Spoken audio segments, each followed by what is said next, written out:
ગુજરાતના દરિયાકાંઠે 765 કિલોમીટર જમીનનું ધોવાણ થયું હોવાનો એક રિપોર્ટમાં ઘટસ્ફોટ થયો છે।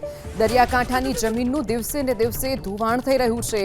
જળશક્તિ મંત્રાલયના રિપોર્ટ અનુસાર રાજ્યના દરિયાકાંઠે 765 કિલોમીટર જમીનનું ધોવાણ થયું, એમાં પણ જમીનમાં ખારાશનું પ્રમાણ સતત વધી રહ્યું છે।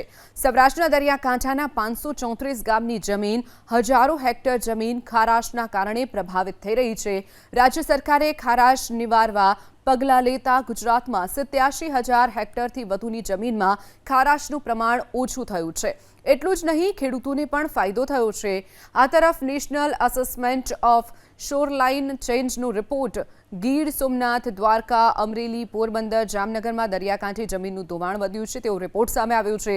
ભાવનગરના જેસપરા, મીઠી, વીરડી, થાલસર અને ગોધા ગામમાં દરિયાઈ જમીનનું ધોવાણ થયું છે। જૂનાગઢ જિલ્લામાં તો 60% દરિયાકાંઠાની જમીનનું ધોવાણ થઈ ગયું હોવાનું તારણ પણ સામે આવ્યું છે।